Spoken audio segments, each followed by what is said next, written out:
Yeah, sorry for the break in transmission. I just discovered I was logged out. I think it's the network. Uh, so sorry about that. I hope we can all hear me. So I'll just continue from where we just stopped now, from where it's actually logged us out.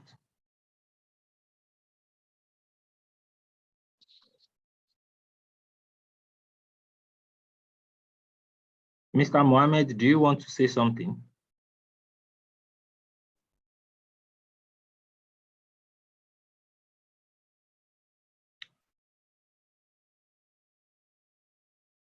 Okay, so we already went through the recap, and I think we're already like in the second or third slide where I was actually talking about understanding air freight logistics. So you need to have a relationship. You need to try as much as possible to build familiarity with the international airport that is around you, with the international airport that is around you.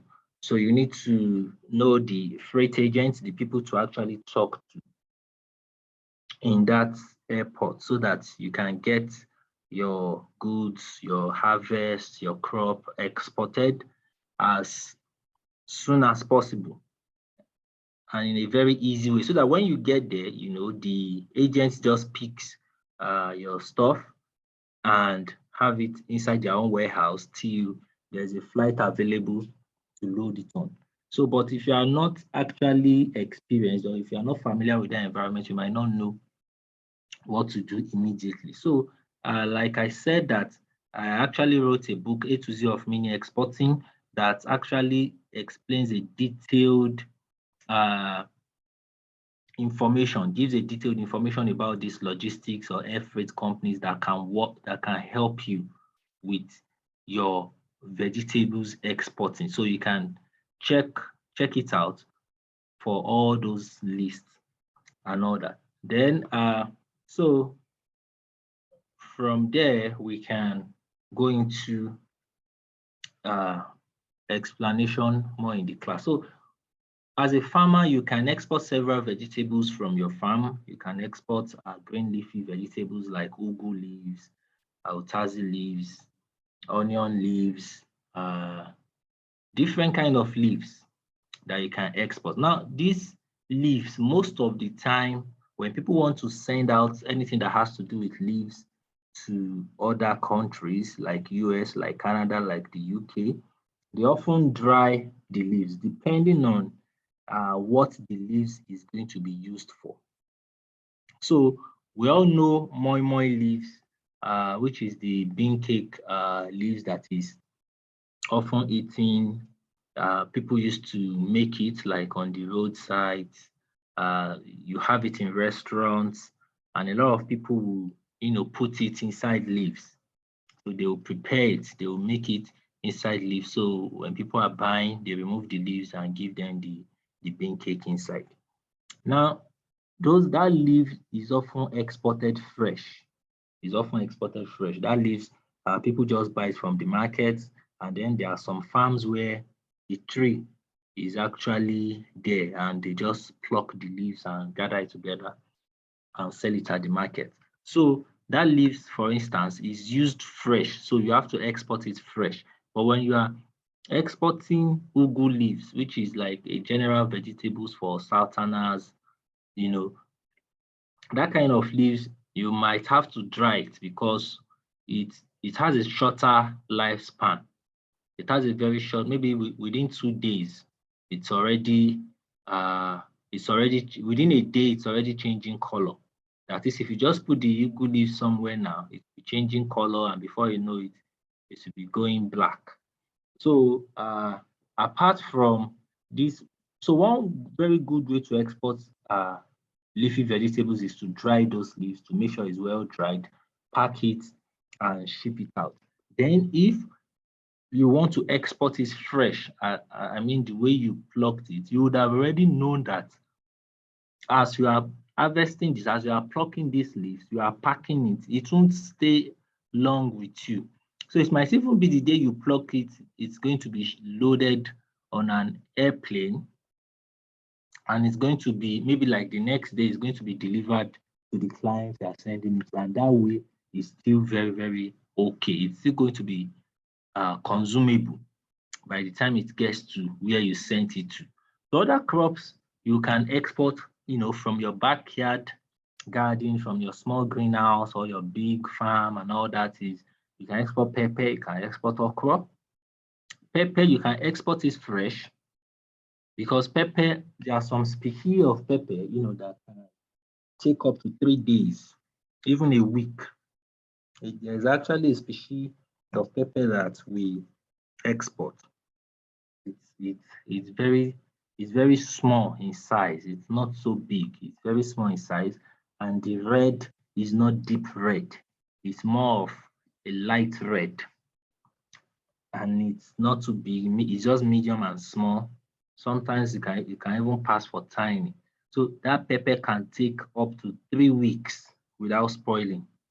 Can even take up to a month if you place it somewhere where air is really, the wind, the breeze is really blowing around that area. You see that it won't spoil for a very long time. Meanwhile, there are some pepper that when you buy them within 2 days, 3 days, they're already decaying. They're already spoiling. So you need to also understand the kind of species of pepper that you want to send out there, so that will make you to understand maybe you should first dry the pepper before shipping, or maybe you can export it fresh. So that maybe if you send that pepper within 2 3 days, by the time it gets to where it's going to, it's already spoiled and they can't consume it. That's just waste of money. So you can also export okra. You can export okra fresh, you can export it dry. You cut it and you sun dry it, or you oven, you make use of a machinery to dry it. Then melon is also something you can export. Groundnut, you can export that also. Tomatoes, either dried flesh, something that you've dried, or maybe you are going to export it, on an express freight so that it also won't spoil, because there are also species of tomatoes that can take up to a week before they spoil.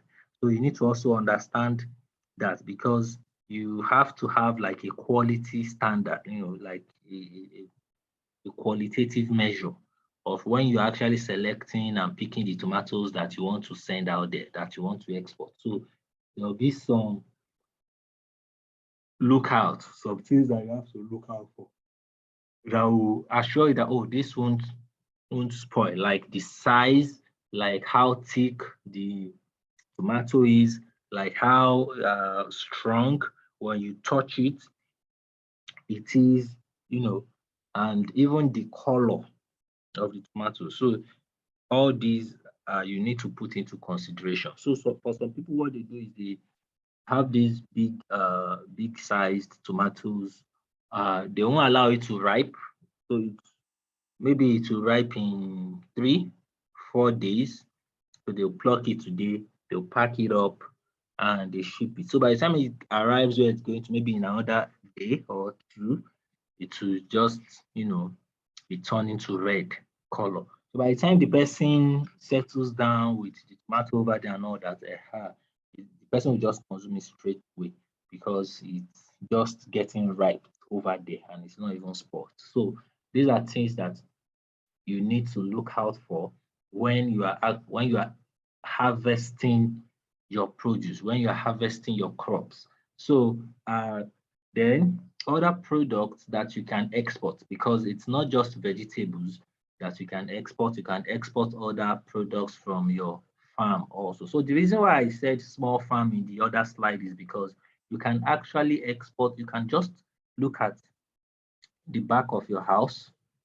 You can look at your your backyard or your little garden, plant something up in that space and still export from there, so that it's not like you it's not like it's a must for you to have a very big uh, or large space before you can actually farm what you can export. You can start from the space that is around you also. So if you're operating a fish farm, a snail farm, you can process these for export. You can dry your fish, you can dry your snail after you've washed them clean, got them and all that, and pack it nicely, label it if you want to, and export to the United States, Canada, Australia, to UK, Estonia, Finland, to different countries where Nigerians are that feed or that consume these foodstuffs from here.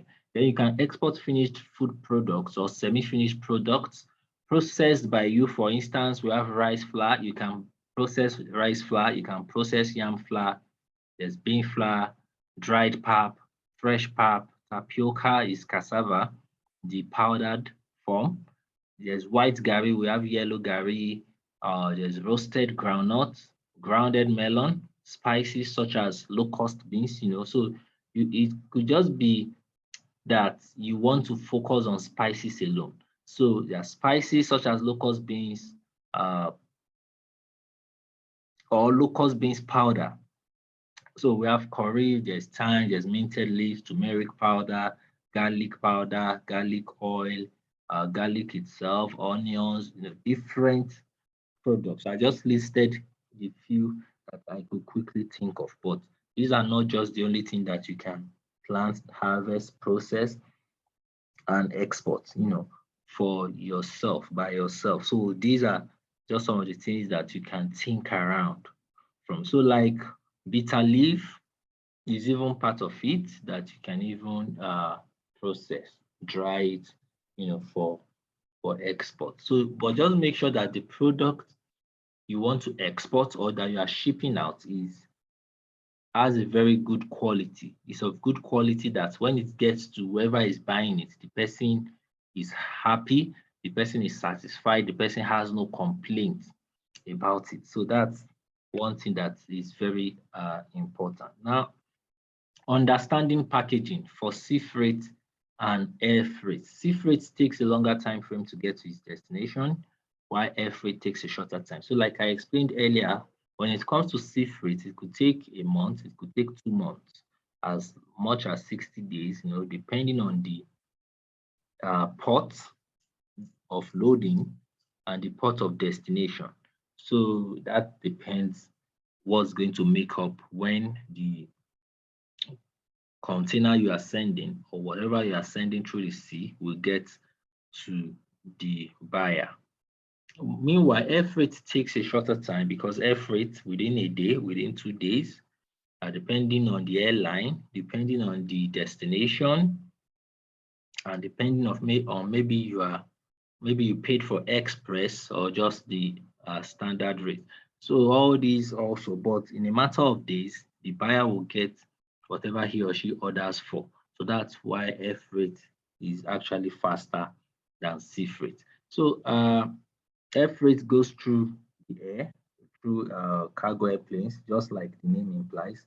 While sea is usually through ship, and that is slower, than flying on air. So exporting overseas requires items to be packed to sustain freshness. That is, you have to pack it in a way that you know that by the time it spends a month, 30 days, and it gets to its destination, it's going to still be fresh. It's going to still be very a very good product.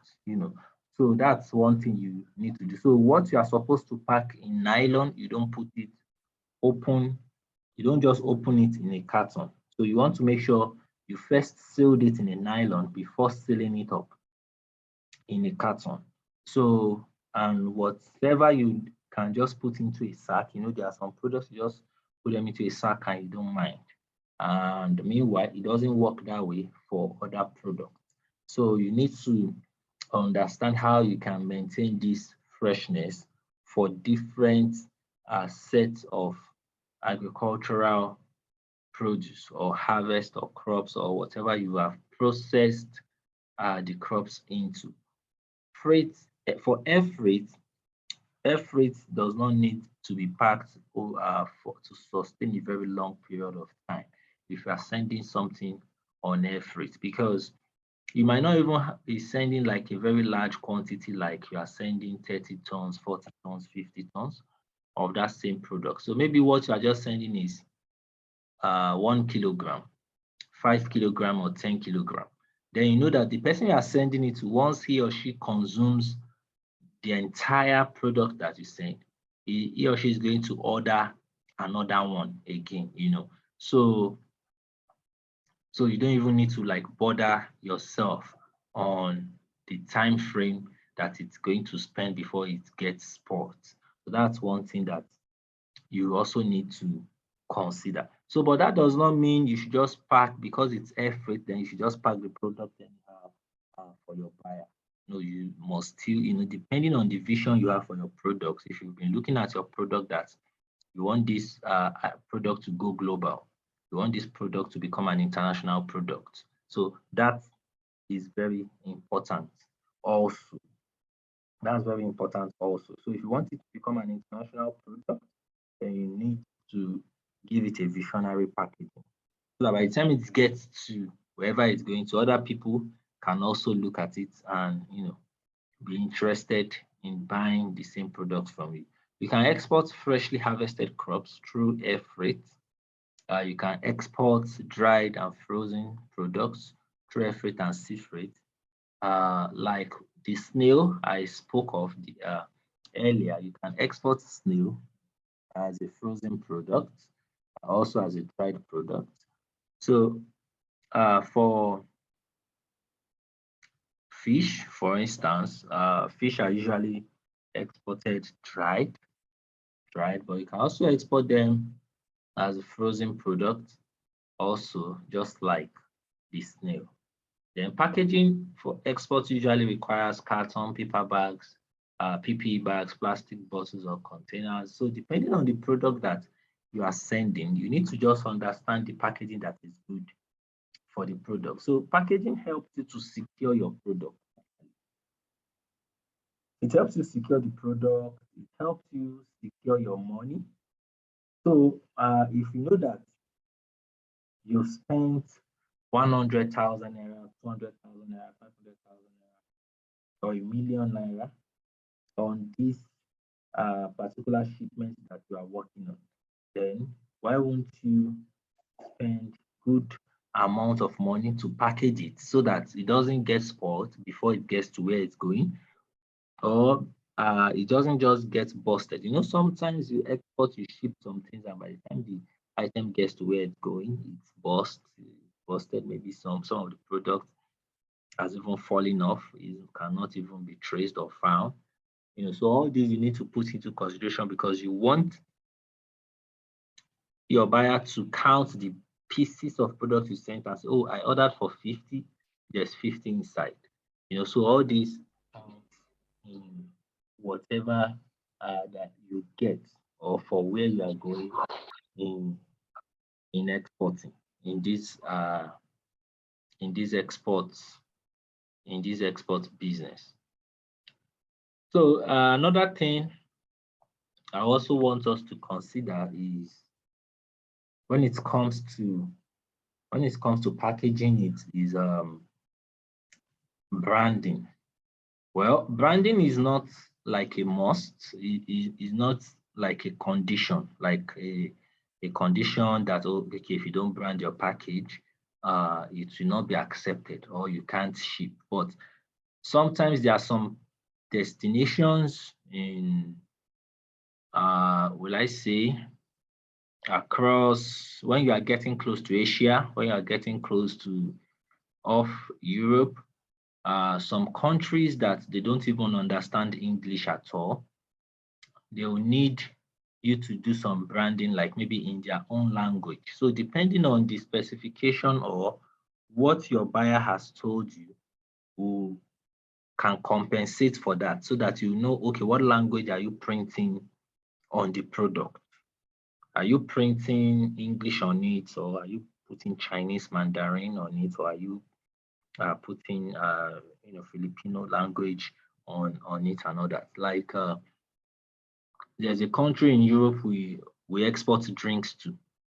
We export different drinks, malt, Smirnoff, herbal bitters, alcoholic bitters, um, Ribena, Lucozade, just name the drink.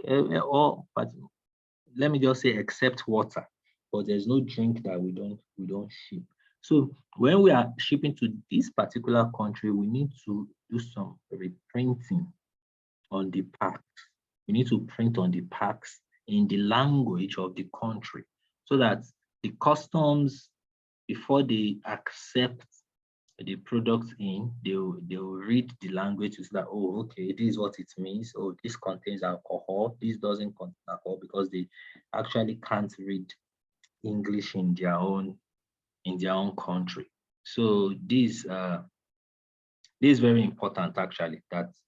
So let's put that in mind. Then one thing branding also does is to help you in your marketing. It helps you in your marketing. So supposing what you are making is beans flour. I have okay, one of my past students makes beans, white beans. She would have already peeled it. It would have already undergone some processes before they sealed it in nylon and all that. And the packaging, when you see the packaging with NAVDAC, with SON, with different things, it really looks nice. It's really it's worth it for the buyers over there to actually look at it and say, oh, I like this product and I like to have it. So, but if you don't have that capacity to brand, to put in NAVDAC and all that, you can still export whatever you have. Just make sure you put in something of quality. But what branding does is that when you put your phone number, your information on it, you don't know who is going to come across the product and can just call you directly to order for your product or to do business with you. Some people can even be your distributor for your product over there in the US or the UK or whichever country you sent the product to. So, and one thing is you can choose to export your produce the way it's harvested, that is in unprocessed form, and you can also choose to process it into maybe a finished product or a semi finished product, and you can derive new products for yourself. So for some of my students, for some of my mentees, they produce their own product in the sense that they take this, they mix it with this to produce something new, for their own market, and they are sending it out to people, to Nigerians in diaspora. So pricing and logistics, as farmers, when giving or negotiating prices, make sure to include every cost element, profit margin, before presenting to the buyer. So one thing that has been a huge factor for farmers is the pricing that they give out. So even most merchants and exporters don't really understand how to price whatever they want to export or what they are exporting. A lot of people cut down on their profits. Some of people don't add some logistics into it because they don't understand that you have to put all these in for it to actually run a sustainable export business. To run a sustainable export business, so some people just want to collect money, just few. So when you do your business that way, it doesn't last. It doesn't last because it's not sustainable. So what is actually sustainable? What is actually sustainable is for you to give or to make sure that, okay, this price has my profit in it. So if you pay me, I'm actually making profit, and it won't be an issue for me to reinvest back into my business and still run my business properly. So this is one problem that a lot of exporters or a lot of farmers are encountering now. So your production costs, you must make sure it's well calculated. Everything that goes into producing, from starting from farming, all the chemicals, all the fertilizers, the labor, whatever that, even the people that will help you to load the crops into a truck must, you must calculate their cost, whatever that you've paid, into the price that you are giving out. And after all this, you need to make sure that whatever the logistics are, if it's 20 naira, if it's 10 naira, if it's 5 naira, that carried the goods from here to there, maybe even as you are carrying it, you give some people money, you give some people tips, local government, all these kind of expense fees, you need to make sure they are all documented, and you must add it to the pricing that you want to give out.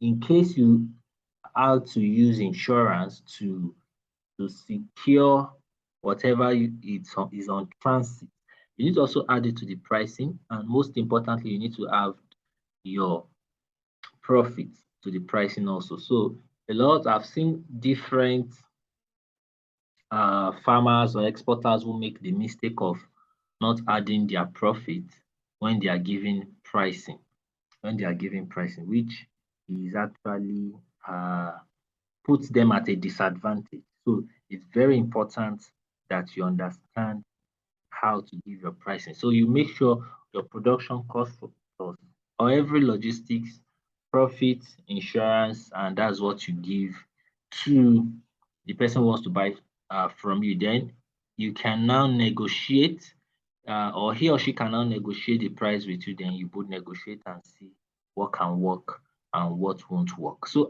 like I said, you can get my book A to Z of Mini Exporting for more on that pricing, so that you can get a detailed information there.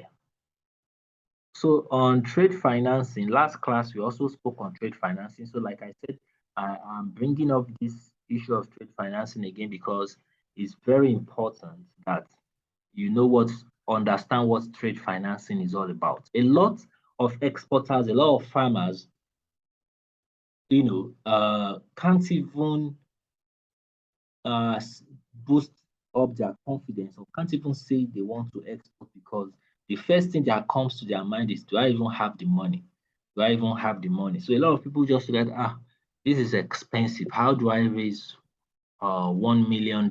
How do I raise $500,000? How do I raise $100,000? How do I raise $20,000? So I'll just take us through some things that I listed that, if I explain, should help us along the way. So one, if you have a bulk export to make and you are looking to raise finance, the first thing is to check yourself if you have what it takes. So if you have what it takes, so one of the things that you have to look for is, do you have complete registered documents? Before you approaching a commercial bank, before approaching private investors, before approaching anybody, maybe even other trade institutions, Nexim banks and all that, to finance your export documents or your export contract, what are the things that you are supposed to have? You are supposed to have your own registered company documents, your license with Nigeria Export Promotion Council. You must have your bank documents, your bank statements, records. You must have the previous, maybe if you've done shipments in the past, you must have records, of the previous shipments and all that. All these things are like registered documents that you need to have. If you've been paying tax before and all that, you file it, because it also gives you good standing when you are talking to the people that can possibly finance your export contract. So do you have good financial record, in the sense that if you are asked now that you should bring your financial statement for the last 1 year from your commercial bank, can you print that out? Do you have up to 12 months? Is income Is income flowing? Is there income and outflow? Is there inflow and outflow? So you need to have that on ground also. Can you produce records of bill of lading from past shipments? If you are a newbie, if you are just starting in the export industry and you don't have bill of lading, you've never shipped before, it's your first time, you can use bill of lading of colleagues in the industry. You can use bill of lading of of partner companies. So you just have to partner, work hand in hand with another company and let your financier know that okay, this is our partner company or this is our mother company, and these are records of their bill of lading, and we are working together with this your own company, which is an entity, as a subsidiary or as a new company that is just being set up. So you let them understand. Then can you produce records of dollar inflow from your past shipment? So as we all know, when you make sea freight, when you make containerized exports like that, if you export one container, two container of produce of harvest, you get inflow, that is dollar comes back to your inflow account from your buyer. So when this inflow comes in, your bank notifies you, then